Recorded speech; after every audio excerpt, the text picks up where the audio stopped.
Assalamualaikum warahmatullahi wabarakatuh. Perkenalkan, nama saya Lida Utari dari Pendidikan Kimia 4A. Nah, di sini saya akan sedikit menjelaskan dan menambah pengetahuan dari teman-teman semua mengenai logam aluminium, timah, dan logam berat timbal. Nah, untuk mengetahui lebih lanjut mengenai isi materi yang akan saya bahas, kita lanjut ke slide selanjutnya.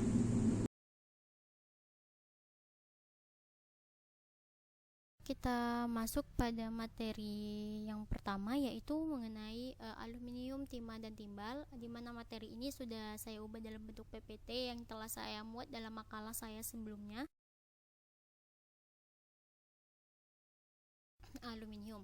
Nah, aluminium adalah logam yang paling banyak terdapat di kerak bumi. Dia adalah logam terbanyak setelah oksigen dan silikon. Aluminium murni adalah logam yang lunak, tahan lama, ringan, dan dapat ditempa dengan penampilan luar bervariasi antara keperakan hingga abu-abu tergantung dengan kekerasan permukaannya. Untuk aluminium sendiri, ini merupakan logam yang sangat reaktif, sehingga unsur aluminium ini tidak pernah dijumpai dalam keadaan bebas di alam, melainkan senyawa yang merupakan penyusun utamanya itu bercampur dengan tambang biji bauksit berupa oksida dan hidroksida aluminium. Nah, aluminium juga ditemukan di granit dan mineral-mineral lainnya. Aluminium biasanya yang ada di alam itu adalah dalam bentuk silikat maupun oksida. Antara lain yaitu misalnya dalam bentuk silikat ada contohnya feldspar, tanah liat, dan mika. Nah, kalau sebagai oksida anhidrat itu ada korundum dan atau untuk amril. Sementara untuk hidrat sendiri itu adalah contohnya kita ambil bauksit, dan sebagai fluorida itu adalah klorid, kriolit. Fisika dan sifat kimia dari aluminium. Nah, untuk sifat fisika sendiri itu adalah berat jernihnya ringan, hanya sekitar 2,7 gram per cm kubik, dan tahan korosi. Selanjutnya itu adalah penghantar listrik dan panas yang baik. Yang keempat adalah mudah difabrikasi atau ditempa karena sifatnya yang lunak. Nah, yang selanjutnya itu adalah kekuatannya rendah tetapi pemaduannya bisa ditingkatkan tergantung dari bahan campurannya atau paduannya. Nah, yang selanjutnya itu kekuatan mekanik meningkat dengan penambahan bahan paduannya, misalnya tembaga, magnesium, silikon, mangan, besi, atau nikel. Nah, selanjutnya adalah sifat elastisnya yang sangat rendah, hampir tidak dapat diperbaiki baik dengan pemaduan maupun dengan heat treatment. Nah, selanjutnya ada sifat kimianya. Sifat kimianya yaitu adalah apabila serbuk aluminium dipanaskan dalam uap air, maka akan menghasilkan hidrogen dan aluminium oksida. Sementara ketika dibakar dalam oksigen, jika dia bentuknya serbuk, maka lapisan oksidanya yang kuat pada aluminium cenderung menghambat reaksi. Jadi dia sukar untuk bereaksi karena adanya sifat lapisan oksidanya.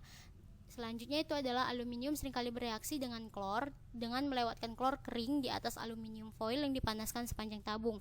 Selanjutnya, aluminium disimbolkan dengan Al dengan nomor atom 13 dalam tabel periodik unsur, bisa langsung dicek. Nah, untuk isotop aluminium sendiri itu adalah 27 Al dengan persentase sebesar 99,9%. Difusi atom ditentukan oleh macam atom, tetapi pada umumnya sangat lambat pada temperatur biasa dengan pencelupan dingin, kekosongan atom tetap ada. Jadi dengan berjalannya waktu, struktur atom bisa berubah yang menghasilkan perubahan sifat-sifatnya. Selanjutnya adalah proses pembuatan aluminium. Nah, untuk proses pembuatannya sendiri ini adalah proses Bayer-Heroult, di mana pada proses Bayer ini dia menghasilkan alumina dengan rumus kimia yaitu Al2O3 dengan membasuh bahan tambang yang mengandung aluminium dengan larutan natrium hidroksida pada temperatur 175 derajat Celcius sehingga menghasilkan aluminium hidroksida dengan rumus kimia AlOH3. Nah, selanjutnya itu adalah proses Heroult. Nah, pada proses Heroult itu dimulai dengan melarutkan alumina dengan lelehan dari Na3AlF6 atau yang biasa disebut dengan kriolit. Larutan lalu dielektrolisis dan akan mengakibatkan aluminium cair menempel pada anoda yang terbuat dari karbon. dan membentuk karbon dioksida. Nah, kelebihan dari aluminium sendiri, aluminium ini dia dapat didaur ulang, di mana untuk mendaur ulang aluminium hanya mengkonsumsi energi sebesar 5% dari yang digunakan dalam memproduksi aluminium dari bahan tambang. Proses daur ulang aluminium itu berawal dari kegiatan meleburkan dengan pemanasan suhu tinggi beberapa sampah aluminium. Nah, jadi itu kelebihan aluminium ya, dia dapat didaur ulang. Untuk selanjutnya kita masuk ke klasifikasi aluminium dan penggolongan paduannya. Nah, ini bisa dibilang juga dengan sintesis senyawanya. Nah, yang pertama itu adalah aluminium murni. Aluminium murni ini biasanya 99% itu tanpa tambahan logam paduan apapun dan dicetak dalam keadaan biasa, hanya memiliki kekuatan tensil sebesar 90 MPa, terlalu lunak untuk penggunaan yang luas. Ini biasanya kita bisa lihat di aluminium foil yang untuk kemasan atau untuk susu bayi juga bisa di aluminium foil itu. Nah, selanjutnya itu adalah aluminium paduan, di mana aluminium paduan ini ada aluminium paduan dengan silikon, ada dengan magnesium, ada dengan tembaga, ada dengan mangan, ada dengan seng, ada dengan litium, ada dengan besi, ada dengan alniko. Alniko ini adalah paduan dari aluminium, nikel, dan kobalt. Selanjutnya adalah duralumin, di mana paduan ini adalah tembaga, mangan, dan magnesium. Nah, selanjutnya adalah silumin, di mana aluminium dan silikon. Di sini silikonnya itu ada persennya, ada kandungan tertentu untuk silikon ini. Selanjutnya adalah kegunaan umum dari aluminium. Nah, di sini saya ambil beberapa kegunaan umum dari aluminium, karena kalau untuk kegunaannya secara umum aluminium ini digunakan secara luas ya, sehingga saya hanya mengambil beberapa contoh sampel saja. Yang pertama itu adalah aluminium memiliki rasio kekuatan terhadap massa yang paling tinggi, sehingga banyak digunakan sebagai bahan pembuat pesawat dan roket. Selanjutnya, aluminium murni saat ini jarang digunakan karena terlalu lunak. Penggunaan aluminium murni yang paling luas adalah aluminium foil, misalnya untuk dipakai untuk kemasan susu bayi. Biasanya kita sering lihat di kemasan susu bayi itu menggunakan aluminium foil karena mungkin lebih tahan lama apabila dengan kemasan itu dan lebih praktis. Nah, selanjutnya itu adalah paduan aluminium magnesium, umumnya digunakan sebagai bahan pembuatan badan kapal. Paduan aluminium tembaga litium digunakan sebagai bahan pembuatan tangki bahan bakar pada pesawat ulang-alik milik NASA. Nah, yang selanjutnya adalah uang logam yang biasanya kita miliki itu diperkeras dia dengan menggunakan aluminium. Nah, velg mobil juga menggunakan bahan aluminium yang dipadu dengan magnesium, silikon, atau keduanya dibuat dengan cara ekstrusi atau dicor. Beberapa jenis roda gigi menggunakan paduan dari aluminium dan tembaga. Nah, untuk paduannya sendiri atau untuk sintesisnya sendiri, gabungan antara aluminium dengan logam lain itu bisa dilihat di beberapa situs atau jurnal, itu banyak memuat mengenai aluminium dengan paduannya. Untuk lebih jelasnya sudah saya bahas di makalah saya. Timah. Nah, untuk timah ini merupakan unsur logam berwarna putih keperakan. Nah, logam ini mudah ditempa dan bersifat fleksibel, memiliki struktur kristalin, akan tetapi bersifat mudah patah jika didinginkan. Untuk logam timah sendiri ini memiliki dua bentuk alotrop. Untuk alotrop yang pertama itu disebut dengan timah alfa, dan yang kedua adalah timah beta. Nah, timah alfa atau timah biasa disebut sebagai timah abu-abu karena warnanya abu-abu dan memiliki struktur kristal kubik mirip diamond, silikon, dan germanium. Nah, timah alfa ini ada di bawah suhu sekitar 13,20 derajat Celcius dan tidak memiliki sifat logam sama sekali. Nah, apabila timah ini berada di atas suhu 13,20 derajat Celcius, maka ia sudah berubah menjadi dalam bentuk alotrop timah beta. Untuk selanjutnya adalah karakteristik timah. Karakteristik timah sendiri kita punya dua, itu ada sifat fisika dan sifat kimia. Untuk sifat fisika sendiri itu adalah fasanya. Fasa dari timah adalah padatan. Untuk densitasnya adalah 7,365 gram per centimeter kubik dalam bentuk timah putih dan 5,769 gram centimeter kubik itu dalam bentuk timah abu-abu. Untuk titik leburnya sendiri itu adalah 231,93 derajat Celcius. Untuk titik didihnya adalah 2602 derajat Celcius. Dan untuk panas fusinya adalah 7,03 kJ per mol.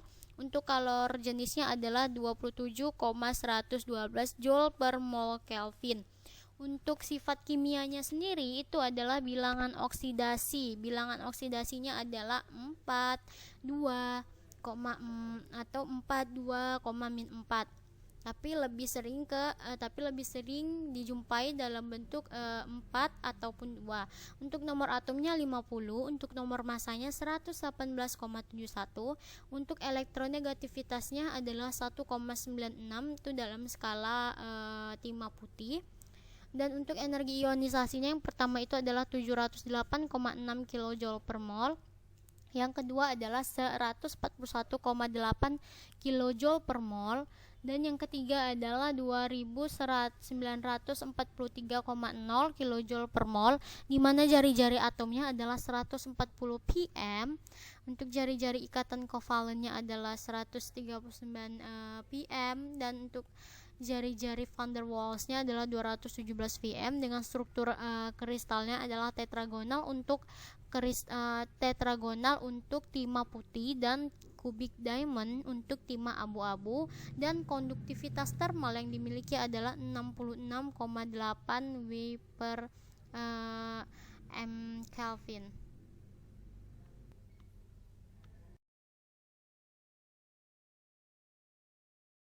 Selanjutnya adalah sumber-sumber timah. Nah, timah tidak ditemukan dalam unsur bebasnya di bumi, akan tetapi diperoleh dari senyawanya. Timah pada saat ini diperoleh dari mineral kasiterit atau tinstone. Nah, kasiterit sendiri itu merupakan mineral oksida dari timah SnO2 atau timah oksida dengan kandungan timah berkisar 78%. Nah, contoh lain dari sumber biji timah itu yang kurang mendapatkan perhatian adalah kompleks sulfide, yaitu stanit.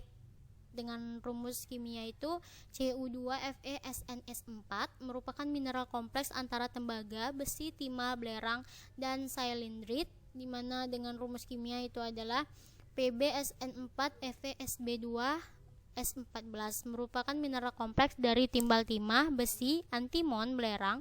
Dua contoh mineral ini biasanya ditemukan bergandengan dengan mineral logam yang lain, misalnya seperti perak. Nah, untuk proses pengolahan timah sendiri itu yang pertama adalah washing atau pencucian. Nah, pencucian timah dilakukan dengan memasukkan biji timah ke dalam orbin yang berkapasitas 25 drum per unit. Pemisahan berdasarkan ukuran atau screening atau sizing, dan uji kadar. Pemisahan berdasarkan berat jenis. Proses pemisahan ini menggunakan alat yang disebut dengan jig head. Nah, selanjutnya adalah pengolahan tiling. Nah, prosesnya ini itu menggunakan prinsip dari gaya sentrifugal. Sementara untuk proses pengeringannya itu dilakukan menggunakan rotary dryer. Untuk klasifikasi timah sendiri, timah itu biasanya diklasifikasikan berdasarkan dari ukuran butir, konduktivitasnya, sifat kemagnetannya, ataupun berat jenisnya.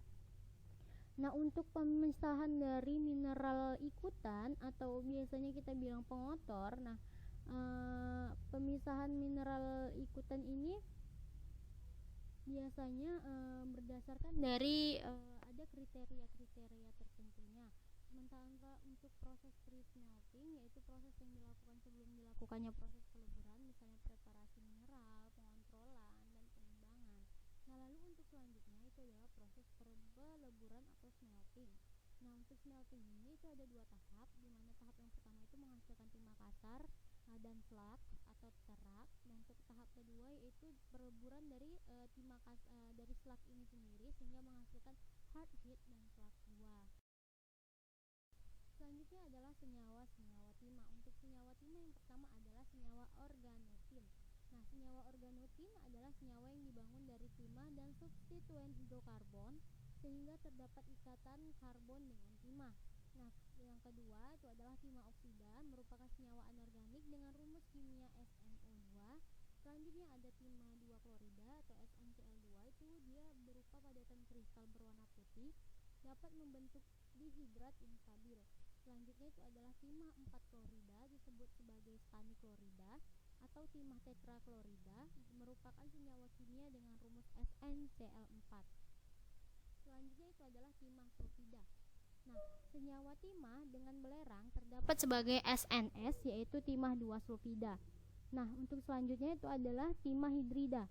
Hidrida dari timah disebut sebagai stanan dan rumus formulanya adalah SnH4. Kegunaan dari timah sendiri ini saya ambil kegunaan di bidang industri dan kegunaan bagi manusia. Untuk kegunaan di bidang industri sendiri itu adalah timah klorida digunakan dalam pembuatan zat warna, polimer, dan tekstil, sebagai pengawet makanan, sebagai aditif parfum, digunakan dalam sabun, dan sebagai agen anti-cumming dalam minyak. Yang kedua, timah oksida digunakan dalam pembuatan kaca jenis khusus, glasir keramik dan warna, parfum dan kosmetik, dan tekstil, dan sebagai bahan polishing untuk baja, kaca, dan bahan lainnya. Timah kromat digunakan sebagai zat perwarna untuk porselin. Sementara untuk kegunaan timah sendiri untuk kehidupan manusia itu adalah, yang pertama adalah melapisi logam lain, yang kedua adalah kemasan makanan, seperti saya bilang untuk digunakan aluminium itu ya, aluminium foil digunakan sebagai kemasan makanan. Lalu pelindung kayu, casing telepon genggam, plat timah, konstruksi bangunan, campuran tambal gigi, tutup botol anggur, logam hijau, dan di industri farmasi. Untuk logam paduan atau alloy dari timah itu adalah timah solder, flux, perunggu atau bronze, perunggu timah putih, perunggu fosfor, bronze aluminium, perunggu bebas seng paduan kepal, perunggu seng. Selanjutnya kita masuk ke logam berat, yaitu timbal. Nah, timbal ini yang biasanya disebut dengan kata ilmiahnya itu adalah plumbum, dan memiliki disimbolkan dengan Pb. Nah, pada suhu 550 sampai 600 derajat Celcius, timbal ini biasanya menguap dan membentuk oksigen dalam udara, membentuk timbal oksida. Bentuk oksida yang paling umum dari timbal ini adalah timbal 2. Nah, logam timbal mempunyai sifat-sifat khusus sebagai berikut. Yang pertama itu adalah merupakan logam yang lunak sehingga dapat dipotong dengan menggunakan pisau atau dengan tangan dan dapat dibentuk dengan mudah. Merupakan logam yang tahan terhadap peristiwa korosi atau karat, sehingga logam timbal sering digunakan sebagai bahan coating. Selanjutnya, mempunyai titik lebur rendah hanya 327,5 derajat Celcius, mempunyai kerapatan yang lebih besar dibandingkan dengan logam-logam kecuali emas dan merkuri. Selanjutnya adalah merupakan pengantar listrik yang baik. Untuk sifat kimia dan sifat fisika timbal berikut sudah saya cantumkan, itu untuk sifat fisika dan nomor atom, densitas, titik lebur. Sementara untuk kimia itu ada bilangan oksidasi, elektronegativitas, energi ionisasi 1, energi ionisasi 2, 3, jari-jari atom. Nah, bisa teman-teman lihat sendiri dari tabel yang sudah saya cantumkan. Adalah mengenai dari penggolongan sumber timbal. Penggolongan sumber timbal itu ada 3. Yang pertama adalah sumber alami. Sumber alami ini biasanya timbal itu terdapat pada bebatuan di mana sekitar 13 mg per kilogram. Jadi 13 mg timbal per 1 kg bebatuan. Khusus timbal Pb yang tercampur dengan maksud saya adalah sekitar 13 mg per kilogram. Khusus timbal atau Pb yang tercampur dengan batu fosfat dan terdapat di dalam batu pasir atau sandstone. Kadarnya lebih besar, yaitu 100 mg per kilogram. Timbal yang terdapat di tanah berkisar antara 1 sampai 60 mg per liter. Secara alami, timbal ditemukan di air permukaan. Nah, kadar timbal pada air telaga dan air sungai itu adalah sebesar 1 sampai 10 mg per liter. Nah, sementara kalau dalam air laut itu kadarnya lebih rendah dari dalam air tawar. Untuk sumber selanjutnya itu adalah sumber dari industri. Nah, sumber dari industri ini adalah industri pengecoran maupun pemurnian, industri baterai, industri bahan bakar, industri kabel, industri kimia. Nah, biasanya industri-industri ini itu yang menggunakan atau yang memproduksi timbal untuk untuk kegunaan produksi pabrik mereka. Nah, selanjutnya adalah sumber dari transportasi. Nah, penggunaan timbal dalam bahan bakar semula adalah untuk meningkatkan oktan bahan bakar. Penambahan kandungan timbal dalam bahan bakar dilakukan sejak tahun 1920-an oleh kalangan kilang minyak. Selanjutnya adalah kemampuan timbal untuk membentuk persenyawaan dan kegunaannya. Yang pertama adalah persenyawaannya dengan atom nitrogen. Nah, persenyawaan ini membentuk senyawa azida. Untuk senyawa azida sendiri dapat teman-teman cari lebih detail supaya teman-teman lebih paham. Nah, yang kedua itu adalah persenyawaan dengan Cr atau dengan kromium, dengan MO, molybdenum, dan dengan klor. Contohnya adalah senyawa PbCrO4, 2PbCO3, Pb2O4. Nah, yang ketiga adalah persenyawaan dengan asetat dan arsenat. Persenyawaan timbal dengan asetat menghasilkan silikat timbal dan timbal silikat dengan rumus kimia CH3COO PbOOCH3. Selanjutnya adalah persenyawaan dengan Te atau dengan telurium. Nah, yang selanjutnya adalah persenyawaan membentuk tetrametil Pb dan tetraetil Pb.